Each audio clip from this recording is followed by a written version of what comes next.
Indian ഫുട്ബോളിന്റെ പ്രതീക്ഷയായിട്ടുള്ള അൻവർ അലിയെ പോലെയുള്ള താരങ്ങളെ ഞങ്ങൾ ഒരിക്കലും വിലക്കണമെന്ന് ആവശ്യപ്പെടില്ല. ഞങ്ങൾ ഒരു താരത്തിന്റെയും ഭാവി നശിപ്പിക്കണമെന്ന് ആഗ്രഹിക്കുന്നവരല്ല. ഞങ്ങൾ ടാലന്റ് വാസ്റ്റേജ് ഫാക്ടറി അല്ല എന്നൊക്കെയാണ് എഡ്വിൻ തോമസിനെ പോലെയുള്ള മോഹിനിയുടെ പിള്ളേരെ കരഞ്ഞു മെഴുകുന്നത്. പക്ഷേ ഞാൻ ആദ്യമായിട്ടാണ് മോഹിനി ടൈം യൂസ് ചെയ്യുന്നത് കേട്ടോ. എനിക്ക് ഇപ്പോൾ അത് ഉപയോഗിക്കുന്നതിനകത്ത് വലിയ കുറ്റബോധമൊന്നുമില്ല.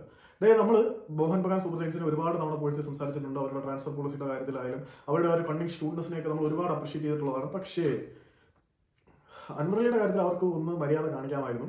അൻവർ അലിയുടെ ഭാഗത്ത് തെറ്റുകളില്ല എന്ന് പറയുന്നതല്ല, പക്ഷേ അൻവർ അലിയുടെ കാര്യത്തിൽ അവർക്കൊന്ന് കണ്ണടച്ചു കൊടുക്കാമായിരുന്നു. ഇവർ ഇന്ത്യൻ താരങ്ങളുടെ ഭാഗം നശിക്കില്ല എന്ന് പറയുന്നതിനോടൊപ്പം തന്നെ കോമ്പൻസേഷൻ ആവശ്യപ്പെടും.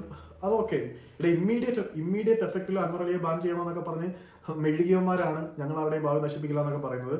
എന്താന്നെ വന്നാലും അൻവർ അലിയുടെ ആത്മവിശ്വാസത്തിനെ ഇത് ബാധിച്ചിട്ടുണ്ട് എന്ന് എനിക്ക് തോന്നുന്നില്ല. കാരണം അൻവർ അലി തീയിൽ നിന്ന് കുരുത്തവനാണ്. അവൻ ഇനിയും ആളി കത്തും. ആ കത്തിൽ ചിലപ്പോൾ മോഹിനി തന്നെ ഇരിക്കും തീരാൻ സാധ്യതയുണ്ട്. അതുപോട്ടെ, ബദ്ധവൈരികൾക്കൊപ്പം ഉണ്ട്, അവന്റെ കളിപ്പിനി വർദ്ധിക്കും. ഏതായാലും മോഹൻ ബഗാൻ സൂപ്പർ ജയൻസിന്റെ ലോട്ടറിയാണ്. അൻവർ അലിയെ 4 മാസത്തേക്ക് വിലക്കുന്നു. വരുന്ന 2 സീസണുകളിലേക്ക് ഡൽഹിക്കും പിന്നെ നമ്മുടെ ഈസ്റ്റ് ബംഗാളിനും ട്രാൻസ്ഫർ ബാൻ ഉണ്ട്. അതായത് 2 ട്രാൻസ്ഫർ വിൻഡോയിൽ പ്ലേയേഴ്സിനെ രജിസ്റ്റർ ചെയ്യാൻ മോഹൻ ബഗാൻ സൂപ്പർ ജയൻസിന്റെ ബദ്ധവൈരികളായിട്ടുള്ള ഈസ്റ്റ് ബംഗാളിന് പറ്റത്തില്ല. അവർക്ക് ട്രാൻസ്ഫർ ബാനും മറ്റു കാര്യങ്ങളൊക്കെ കിട്ടിയിട്ടുണ്ട്. അതുകൂടാതെ 12 കോടി 90 ലക്ഷം രൂപ മോഹൻ ബഗാൻ സൂപ്പർ ജയൻസിന്റെ കോമ്പൻസേഷൻ കിട്ടുന്നുണ്ട്. മൊത്തത്തിൽ മോഹിനിക്ക് ലോട്ടറിയാണ് ഈ ഡീൽ.